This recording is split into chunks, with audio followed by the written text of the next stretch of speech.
এইরকম একটা মজার শুটকির ভর্তা হলে এই শীতে 1 থালা না 4 থালা এক বসায় ভাত খেয়ে ফেলতে পারবেন, এতটা মজার হয়।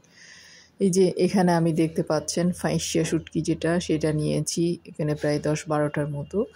আর কিছু আছে এখানে যে ইচা শুটকির মাথা আছে না, ইচা শুটকির মাথাগুলো আমি পিষে নিয়েছিলাম।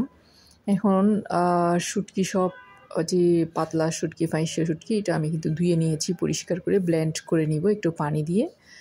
এরপরে চলে আসলাম আমি রান্নাতে। আমি করব হচ্ছে সরিষার তেল দিয়ে, বেশ কিছু পরিমাণে সরিষার তেল এখানে দিয়েছি। এরপরে দিয়ে দিব আমি এখানে হচ্ছে পেঁয়াজ কুচি, একটু পরিমাণে বেশি দিতে হয় যেহেতু শুটকির ভর্তা।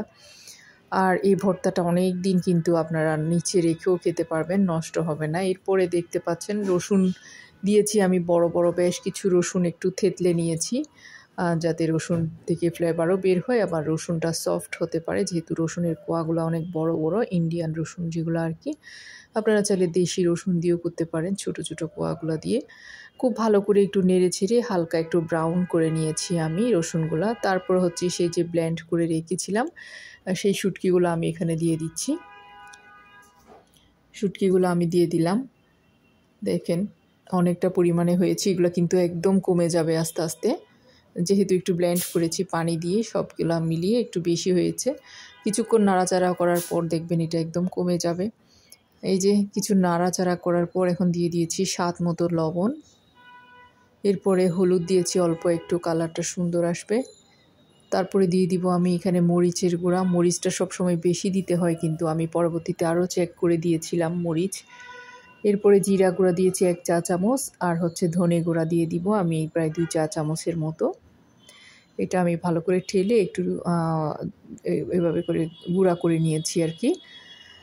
খুব ভালো করে নাড়াচাড়ার মধ্যে থাকতে হবে কিন্তু। এখানে আমি কাঁচা মরিচ বাটা, যেটা হচ্ছে ফটকা মরিচ, সেটাও দিয়ে দিয়েছি। লাল মরিচ আর ফটকা মরিচ বাটা সেটাও দিয়ে দিয়েছি প্রায় 1 টেবিল চামচের মতো, সব মিলিয়ে। এখানে আপনারা ঝাল যেটা সেটা চেক করে দিতে পারবেন আপনাদের পছন্দ মতো আর কি। একটু ঝাল হলে বেশি মজার হয়, যে যতটুকু খেতে পারেন সেভাবে করে ঝালটা দিয়ে দিবেন। খুব ভালো করে নাড়াচাড়া করতে করতে দেখবেন আস্তে আস্তে এটা একেবারে তেলের উপরে এসে যাবে। প্রায় হয়ে এসেছে কিন্তু আমার শুটকির ভর্তাটা। আমি আরও কিছুক্ষণ ঢাকনা দিয়ে নেড়ে চেড়ে নিব আর রান্না করে নিব আর কি, হালকা আছে। দেখেন এইভাবে করে কিন্তু নাড়াচাড়া করে হালকা আছে কিছু সময় পর দেখবেন ভর্তাটা হয়ে গিয়েছে। এত মজার হয় এই ভর্তা দিয়ে খেতে।